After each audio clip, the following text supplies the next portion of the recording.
Welcome to the Combot Collective.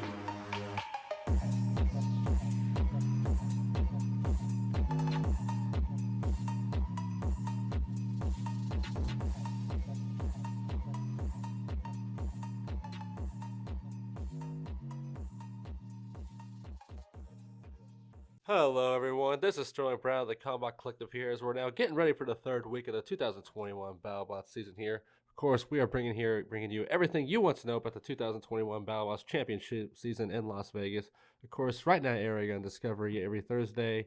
Getting ready for this Thursday's episode, of course. 8 more fights lined up for us. Of course, I'm joined here with Pory Nog and MisterRedman. What are we thinking about this third week fight card here? It looks pretty good.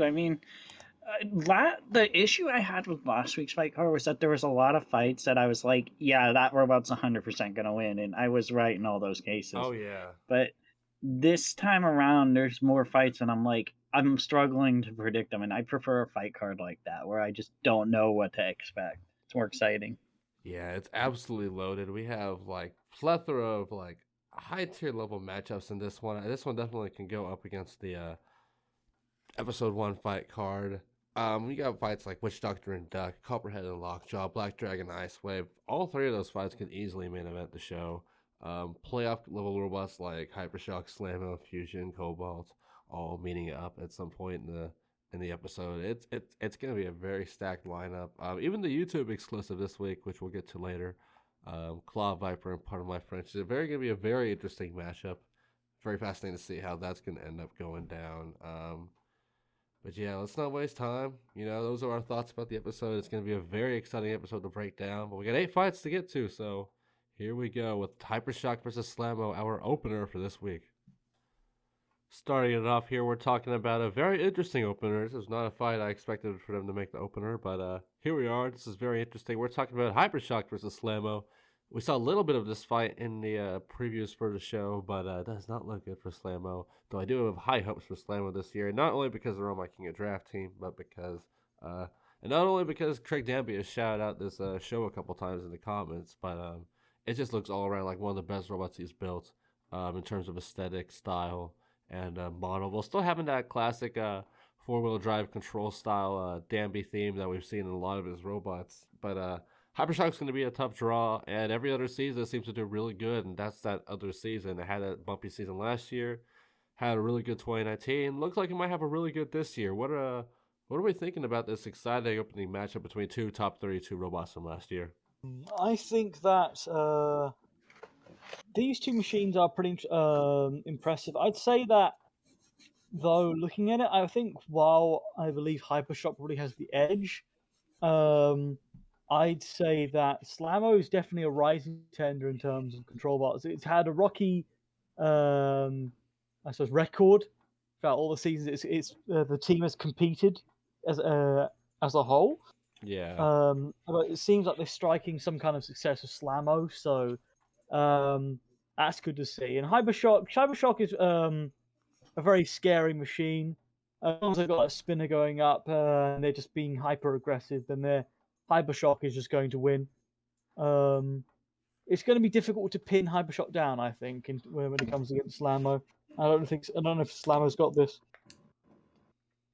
Yeah, that's my big issue. Oh, go ahead, Pory.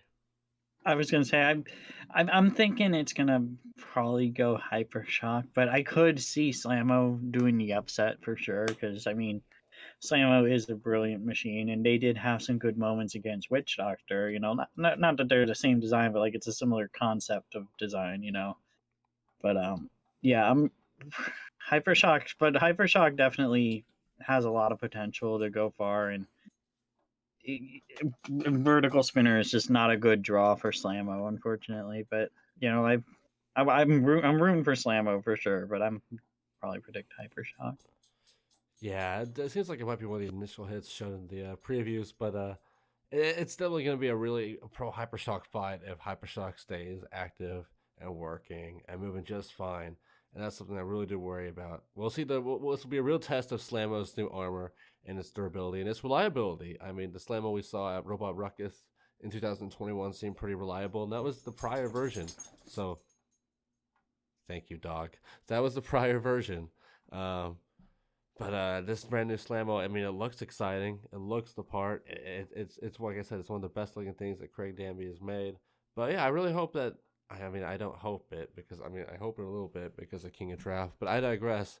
I worry that we're gonna see those issues coming out of HyperShock again that we've seen so many times out of the team, where it has those late round gremlins, it gets too aggressive at some point, and something will end up costing it. I think that's gonna be the real saving grace that Slammo's gonna end up needing for a fight like this.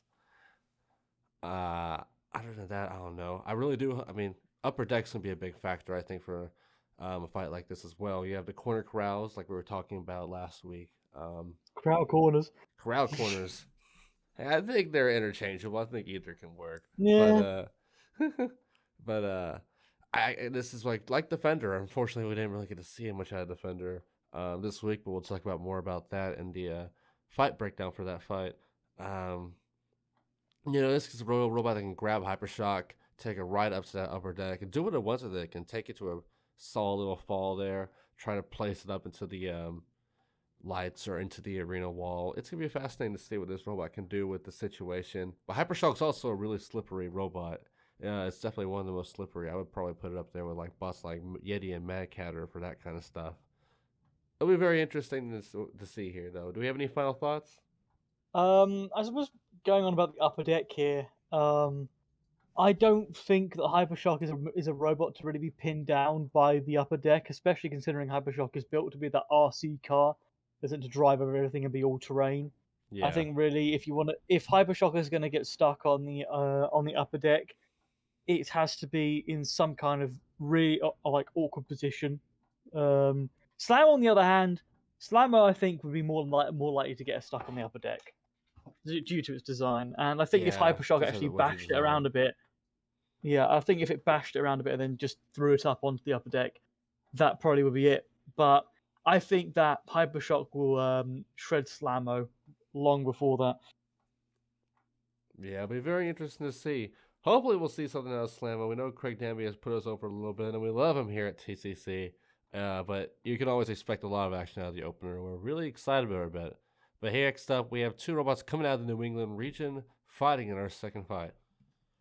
Moving on now, of course, like I said, from the New England region, I want to give another shout out to Anthony D'Ambrosio for loving the Combot Collective and always giving us a like on Facebook and all that good stuff. We love our Roboteers here. And we're talking about his team here making his debut with P1 for his very first fight of the season against the very well acclaimed Valkyrie, who made it all the way to the top 16 last year with a very good run. And even a bit of a spark in the bounty competitions as well. It was a very exciting 2020, probably the best year Valkyrie has had yet, by far. Of course, Leanne Cushing, very interesting person in the community and a very exciting person in the community, along with a very exciting driver with Frederick Moore. Yeah, Frederick Moore. Losing me for a second there. Love the team, but what do we think this fight's going to end up going? Because it's a very interesting New England showdown we have here. Well, I think it's a very interesting fight for sure, and this one's pretty hard to predict because on one hand, Valkyrie is really destructive, but on the other hand, it is a horizontal, and P1 has a wedge that in theory should be a good fit for horizontals. Like that's it. It really comes down to two things, how does P1 control and how durable is P1 in this fight? Like if I don't think P1 could cut it with the durability they had last year, but I'm gonna make the assumption that they probably are a lot more durable this year. That new plow looks towards vicious. The end. It looks really staring. And even towards the end of the season last year, like they definitely showed that they fixed a lot of the technical issues that they had. So if they can keep that lifter working, they can keep driving, control the fight. I feel like P1 could actually take this, but it's gonna be a hard uphill battle. Yeah, especially with the judges' decisions, it's gonna really come down to a lot of what P1 can do in terms of hazard usage. We know that they have the upper deck there, of course. That's gonna be a big thing. Slam Valkyrie into again and again. You gotta make use of the kill saws in the final minute too, because it's gonna be really tricky to knock out Valkyrie with P1's configuration. It's probably gonna go to 3 minutes. And that could be very bad for P1 if Valkyrie has done the damage, it has taken off a wheel, has done some real damage to the plow and the sides of the bot. And that's really why I just have trouble giving P1 the nod for who I think's going to win here. I think Valkyrie is just going to be able to eke it out, and might even be a split decision, because I do think it's going to be a really back and forth fight, and we're going to see a lot of durability coming out of P1, and it's going to turn a lot of heads in this fight, but I really do think this is going to be Valkyrie's match to really take control of and win this fight on damage. It might even be another 5-6, 5-6, 5-6, but I definitely can't see it being unanimous or a split call. I think it'd be quite controversial if it won solely based on damage if P1 was just throwing it around. Yeah. I think even it would be like the reverse situation of Beta, I suppose. Where, but even then, I think that if a robot is managing to damage P1, but P1 is still being aggressive, still throwing them around, still doing all sorts to him, then really cannot be counted as like them being effective in terms of damage, because if you take a wheel off P1, but P1 is still just throwing you all across the arena or across the box, then really have you done any kind of functionality damage to P1? Not really. Yeah. And I think Valkyrie, it probably is fairly dangerous while it's, of course, the right way up. But I think upside down, I think it might have some difficulty actually It spreading might be P1 because seriously P1 is a very neutered in this thin fight machine. upside down, yeah. Yeah, if it was upside, and I think against a lifter such as P1, if Valkyrie's definitely going to be going upside down in this fight. Valkyrie can definitely survive hits, though. It's become a lot more durable as we've seen over the seasons. Mm-hmm. But it's just a matter of if Valkyrie can indeed maybe take out two wheels at least. Two wheels probably would do well for it. Take out the weapon maybe, or even then just don't get stuck. Make sure that spinner is up, because if P1 is continuously slapping against Valkyrie and actually breaks the spinner, then P1's going to get damage points, and that's going to look way bad for Valkyrie. Yeah, for sure. It's going to take a lot of ramps to the screws, a lot of serious control in that regard. But one thing P1 has to look out for once, because one mistake, and that could be it, is they got to make sure that flipper stays down at all times when it's not being used. Because if Valkyrie catches P1's flipper once while it's stuck open, that could be it. We saw what that did to Deadlift, just getting caught bad once and made that flipper useless for the rest of the fight. Same with Deadlift. We just saw last week. One fork got bent up. That was it. So that's another thing with flippers. There's a lot of margin of error for robots like that, or lifters, I should say. Very interesting to see how that's going to end up going. Hopefully it'll be a really good fight, though. I think I definitely got to go Valkyrie, though, for that one. As we now move on to our third fight. Our third fight of the card is an interesting East Coast versus West Coast matchup. Of course, we have one of the brand new robots in this entire competition. Coming out of California from Team Break 32, a Vex team, Ethan Kurtz, of course, has success in numerous robot competitions. Now coming to Robot Combat, he's also had success in the 3-pound class in Norwalk with his own series of robots. Can't remember the name of them right now. But he's bringing Riptide to this event. It looks super fantastic. It's a compact egg beater with the lifting forks, partially expired, of course, by Yeti. Of course, Greg Gibson, his mentor for this project, so he's been helping with them. I think they're even pitted next to each other, or at least near each other, for this event. And he's taken on Huge, which is a robot that needs to have a bit of a comeback season after a bit of a downwards 2020. Moves into robots like Hydra, Malice, of course, Whiplash in the playoffs. But it was a very interesting year for Huge. Like I said, looking for a comeback year. Made a lot of upgrades this year. What do we think about this fight? Ooh, I think that this fight is going to be it's going to be an explosive one. I think there's going to be plenty of really powerful hits between these two machines, and I think seeing the egg beater of Riptide. I don't know if there's been an egg beater similar to it in Battlebots. Not a Battlebots. Yet. It's very Hobgoblin. Yeah. So it's good to see this kind of like this egg beater in the competition. It should be exciting, and of course it's against Huge, which its design has slightly changed. I only assume for the better. Bit of a thicker body, new stabilizers. Yeah, I think those forks are going to certainly come into play in terms of potentially keeping Huge at bay or controlling it.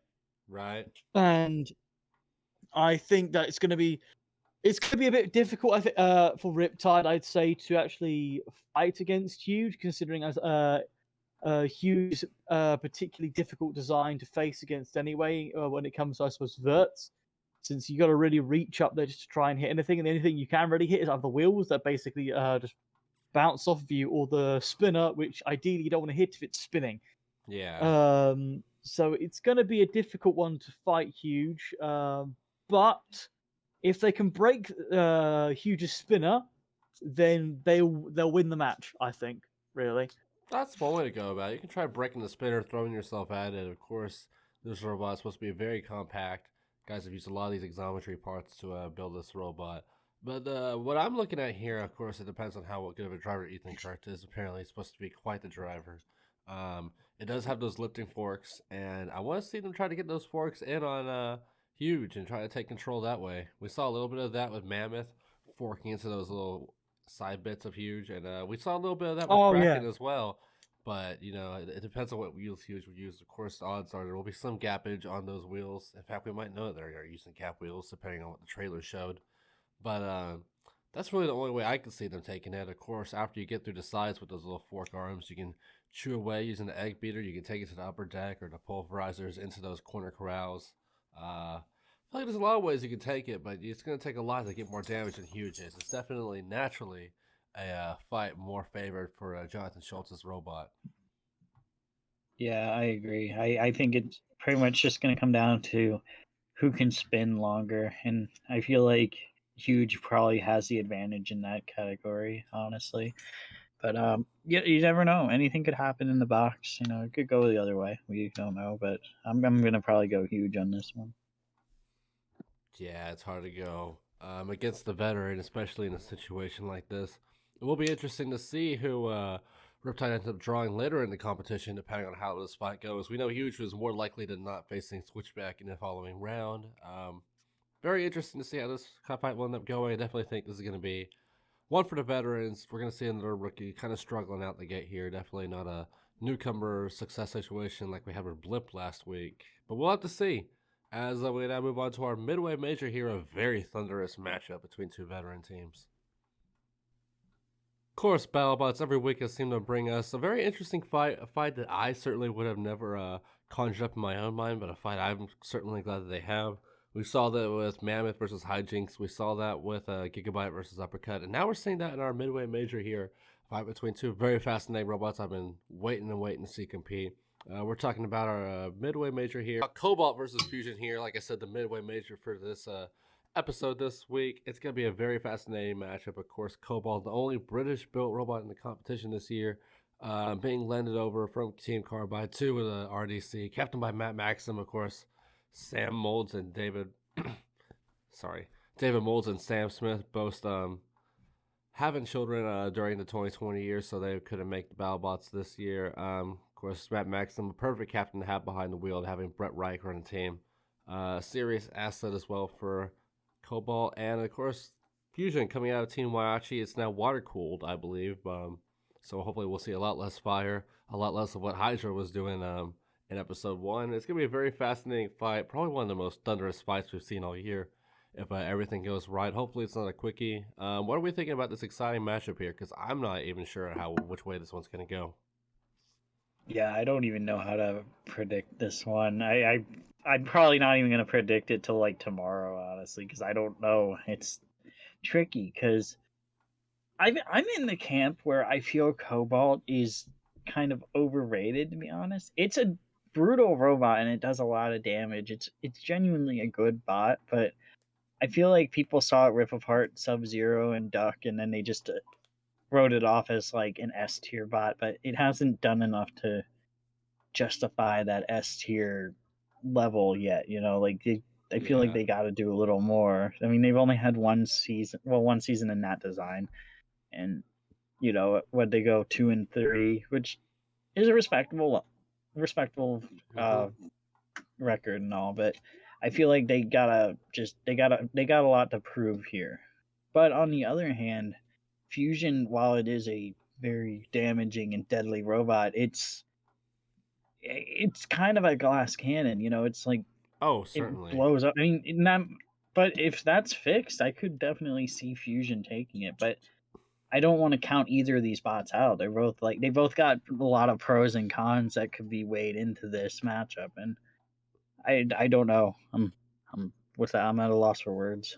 Yeah, Fusion just needs a big win here. I think I mean, their career wins. I mean, obviously they had 3 wins last year, all by knockout, but they were against spots like Rampage, Aegis, War Easy, a bunch of the bottom quarter of the field for sure. They need this big win here. This will be the biggest win of their entire run, and they have a lot of proof here. Hopefully, we can see a full 3-minute fight, like I said. And Cobalt has a lot to prove here as well. We saw that wedge pop off every single time in that back half of the season, where they lost those 3 straight at the end of the year and quickly fell down everyone's totem.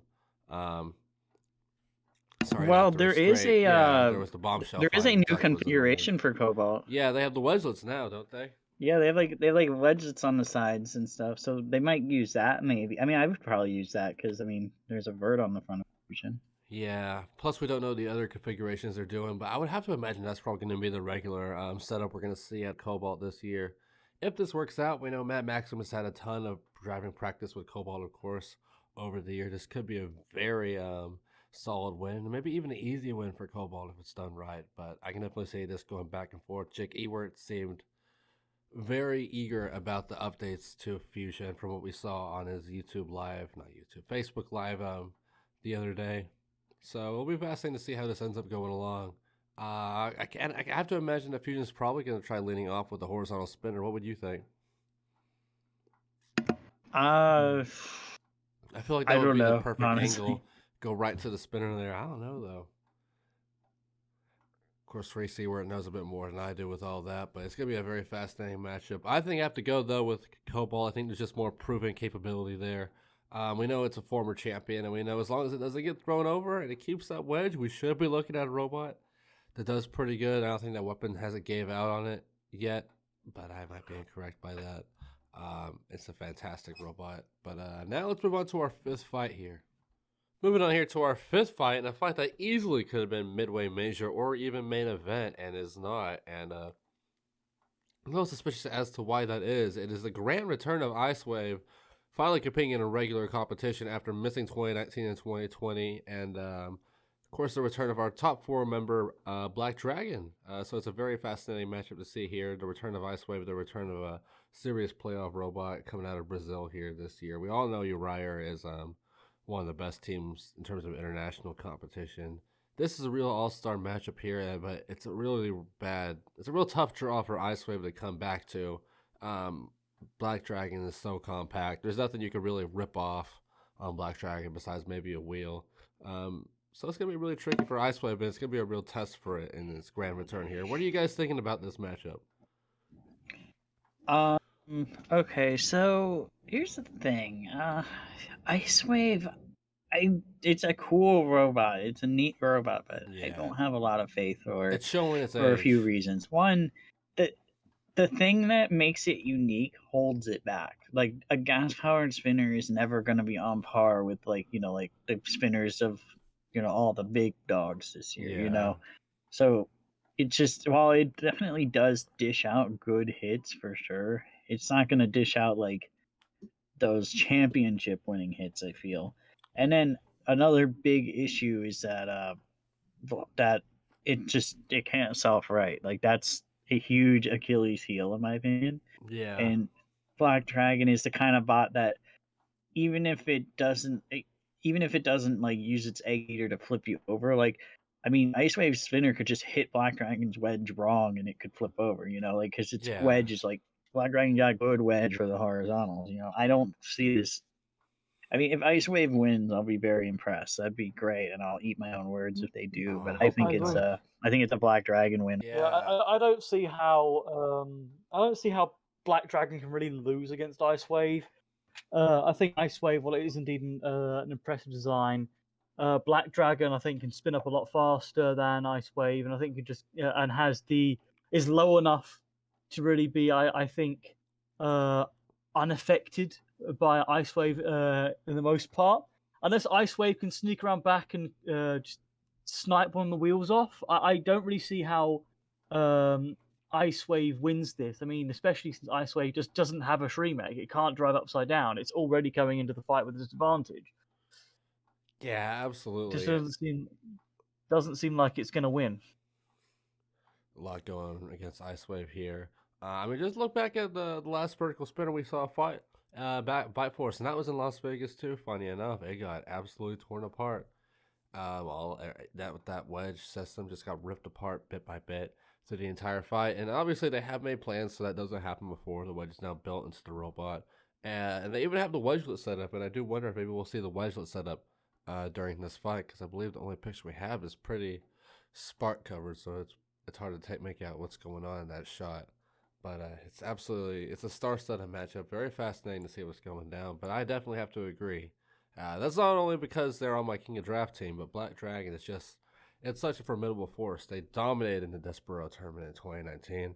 Past few years, they've always showed up to Robo Games, took medals in every category, went all the way to the top 4 at Battlebots 2020, and absolutely fantastic performance. Looked really good.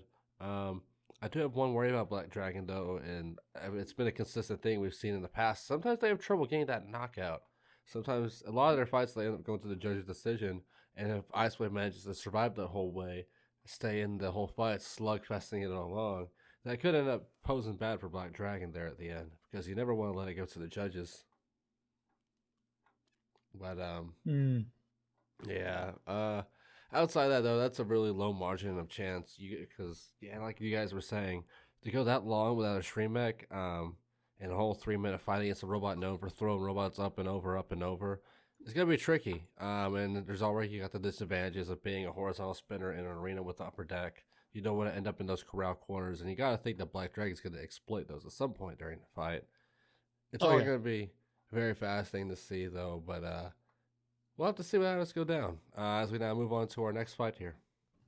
Now we move on to an interesting one here. Another battle of Twin 2 All-Stars. This one easily also could have been the main event or even the midway major. We're talking about a robot that really took Battlebots by storm in 2018 and has been a proper fan favorite since, in Duck. Arguably the most durable robot in the entire competition, and that new durability is going to be put to the test here against Witch Doctor, of course, the runner-up robot in 2019. Came in as the top robot coming into 2020 and had that 1 and 2 season, so they're definitely looking for a bounce back year after a rough last year. They're got their work cut out for them, though, because Hell Rucker's creations never go down easily.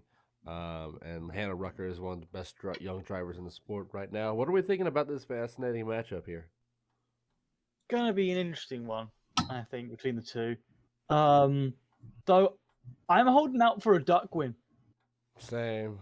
Big same. I'm holding out for a Duck win. It's been a while since I've seen Duck, and I don't know, for some reason, I feel like that there is just this thought in the back of my mind that's saying it's gonna be Duck. Duck's gonna win this. You better keep an eye out. And I think somehow Witch Doctor's gonna hit Duck the wrong way, and it's gonna kill itself, and Duck wins by knockout simply because it's made out of the thoughts and prayers of every roboteer ever. It is just a strong and durable machine. I think the only robot that's come close to, I suppose, doing proper damage to Duck is Cobalt. Yeah. Quantum did a little bit. Oh yeah, Quantum. Yeah, can't forget Quantum, the most powerful crusher. Look at you, Kraken. What's the word? Look at you, Quirt. Look at you. I was like, gee. But, yeah, I definitely think that it's either going to be Duck survives the 3 minutes and Witch Doctor wins simply out of damage for Witch Doctor, or Witch Doctor ends up breaking itself and Duck manages to control the rest of the fight, and it ends up coming a split decision in Duck's favor, or Witch Doctor breaks itself. They're both pretty high tier machines, so I think whoever wins, we're satisfied, I'd say. Either way. Yeah, some All-Stars definitely going to move up in the ranks here. It's just like you were saying, you just feel like Duck's going to win. I have in that same ballpark. I mean, every time we see, because Duck will always have some troubles coming out. Actually, no, that's not true. Duck's been historically pretty good in its first fight. Took out Bombshell, had that fantastic rumble in 2018 where it came back to win. Meanwhile, Witch Doctor, whenever it switches to these brand new builds and its designs, even in the fight at one against Shatter, Usually we see it eating it in that first fight when they're trying to come out of the gate looking well. I mean, just like 2015 had that issue against Bronco, had that issue again against Yeti in 2018. Of course, 2019, like I just said, with Shatter had issues, though it did manage to pull out the win. And 2020, of course, had its moments in that Hydra fight, but it ended up coming up short, smoking a lot, taking a bit of damage. It's going to be very interesting to see how Witch Doctor withstands against Duck, and how Duck withstands against Witch Doctor too.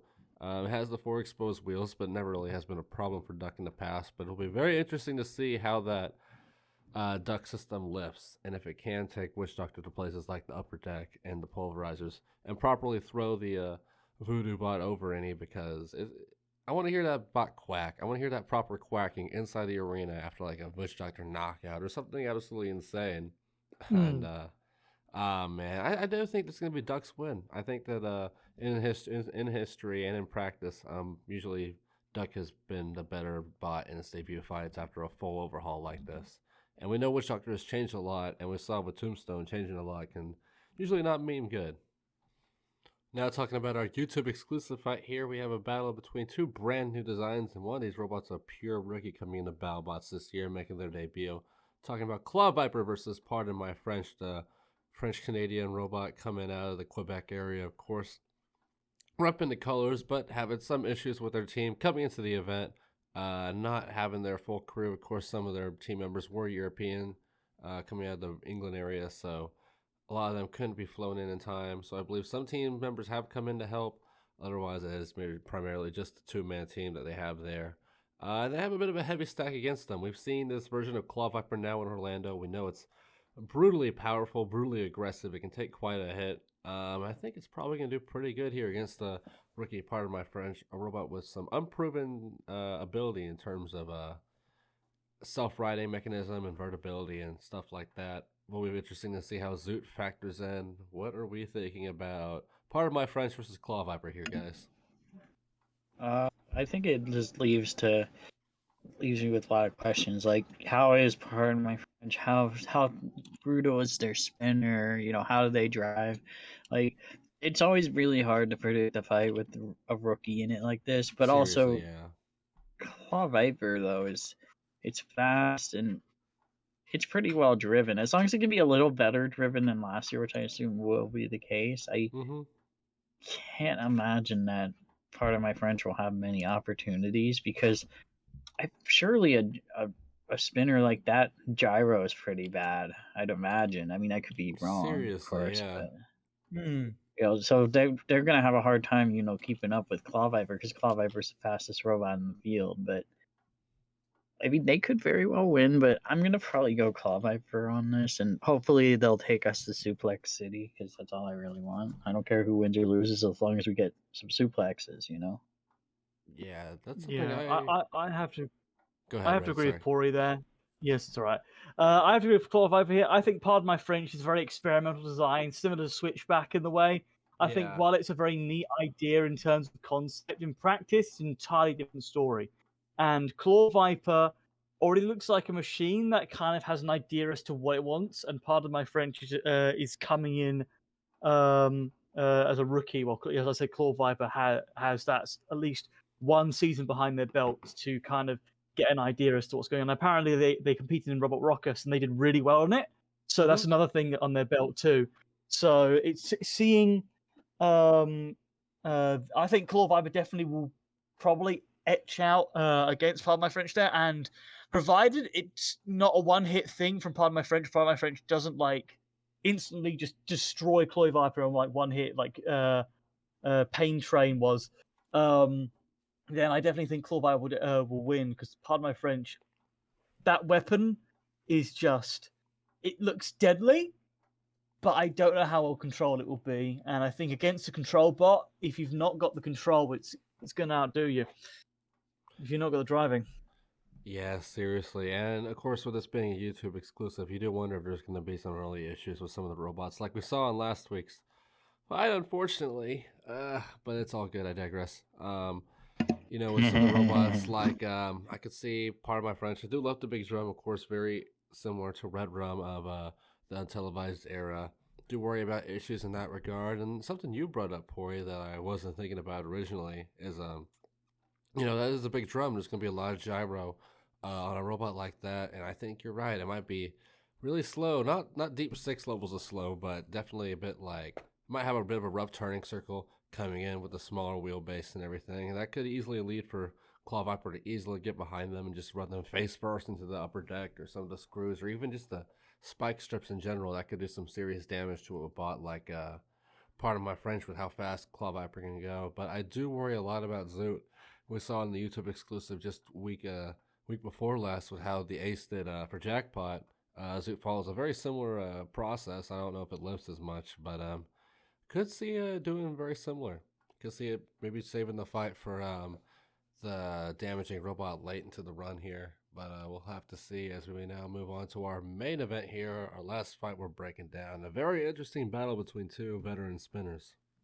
And in our main event here, a very interesting battle between two guys we've seen a lot in the 2010 scene. Of course, we saw Caustic Creations coming out of Colorado a lot with Unmaker Bot, Robo Games, and Orlando Maker Fair in the past, doing some serious damage to some robots. Eventually getting the call up, becoming Poison Arrow, doing some real damage in Battlebots 2016, and at Clash Bots under the name Spicy Newt.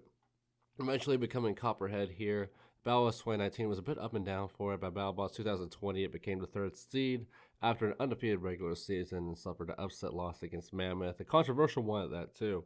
And it faces the legendary Donald Hudson, one of the most legendary, the best veteran team in the sport as a whole in terms of success, in terms of age, besides Half-Fast Astronaut, of course. Talking about, of course, Donald Hudson and LockJaw.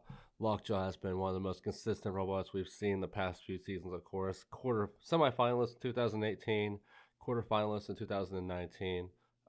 Still made the playoffs in 2020, and even won a bounty tournament, taking out...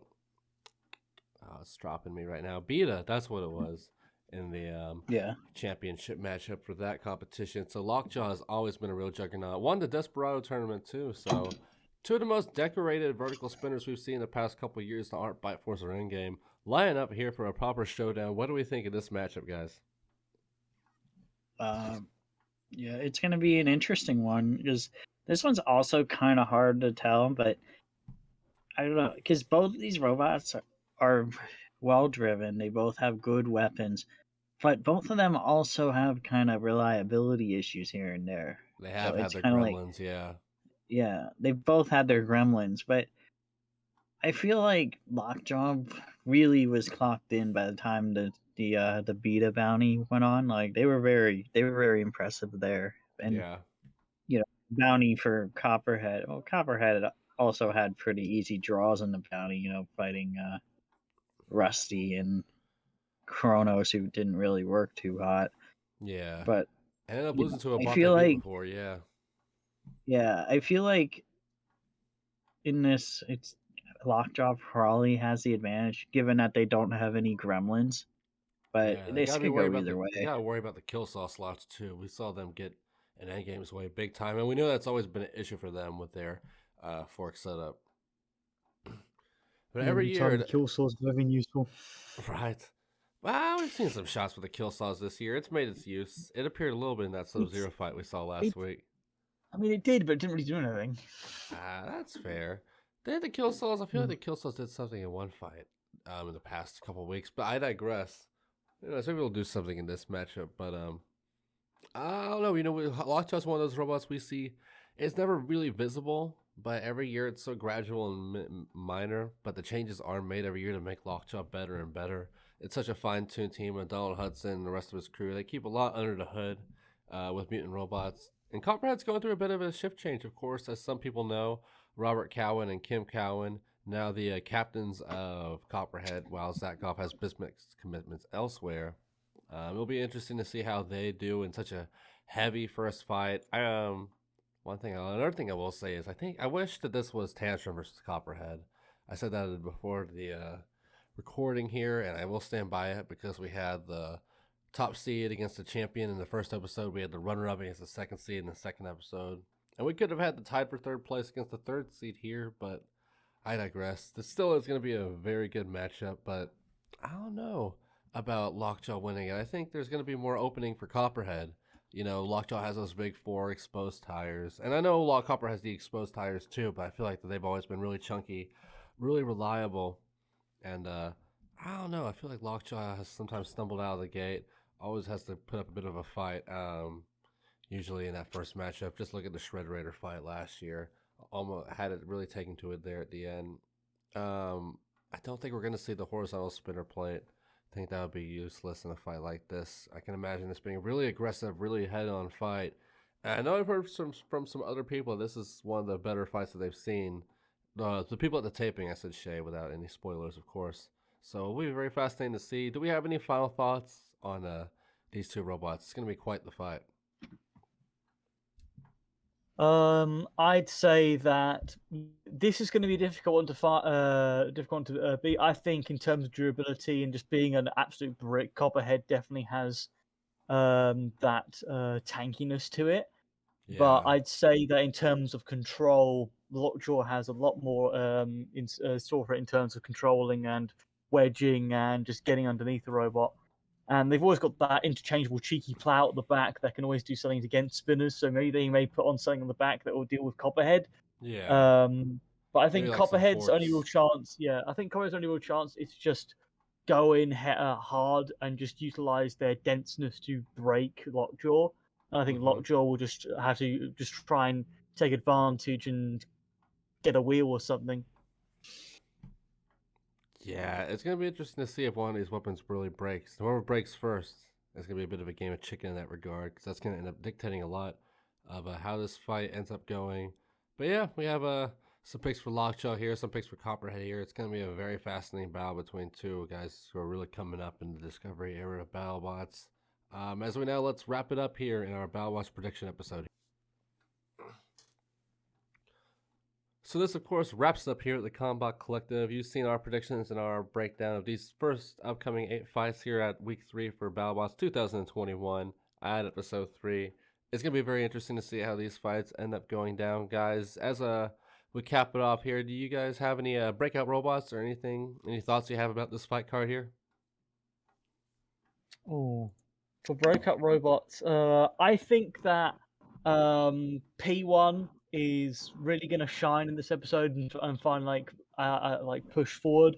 I don't think many other robots here have to really show how great they are, but I think out of all the robots, I think really need that kind of moment in their limelight where it shows how they're really how cool and how strong they can actually be.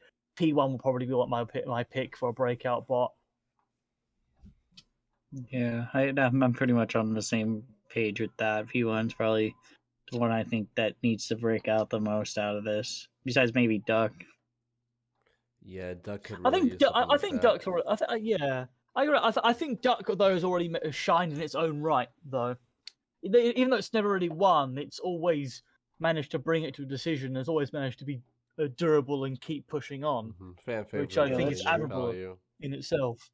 Yeah.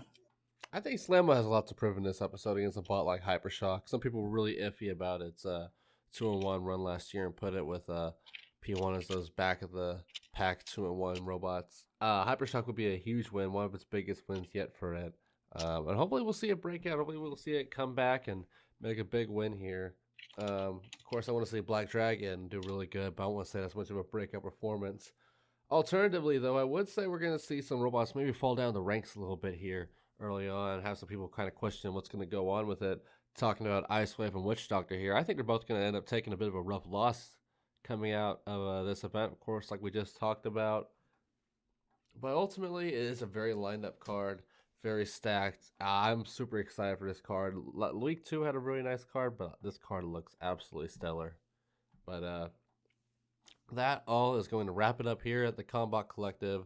This has been Sterling TXTG or Sterling Brown. Like I said, as always, you can find me at Sterling TXTG at Instagram, Korea 300 on Reddit, and all of my other projects. You can find me later on in the year. You guys want to go ahead and outro yourself? You first, Pory? Yeah, I'm Pory. Hi. You can find me at Pory Nog on on TikTok and Instagram, and my YouTube channel www.dippyegg.xyz, where I have all sorts of dumb gaming and robot related videos. And you can find me, Mr. Redman, on my website. You can look it up, joshuageller.com. See that there were things, projects that that I'm up to, and just follow me on whatever social medias you can look me up on. I suppose I lost count, lost track. Yeah. Well, there you go. That will wrap it up here for us. Of course, you can see us some more videos this week. You can see our power rankings video, and you can see our Battlebots breakdown video of the week 2 events, the week 2 fight card, I should say. My apologies. We got a lot coming here at the Combot Collective. We're always sharpening our blade here. Hopefully we can see you again in the future. Like I said, this has been Sterling Brown here. Settling's music, of course, playing in the outro. Follow us on Instagram. Follow us on Discord. Follow us on Facebook. Find our podcast on Spotify, Audible, Apple Podcasts, and all of our areas. We will see you next week.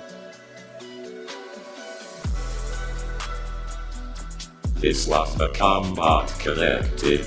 Find us on Instagram and Discord.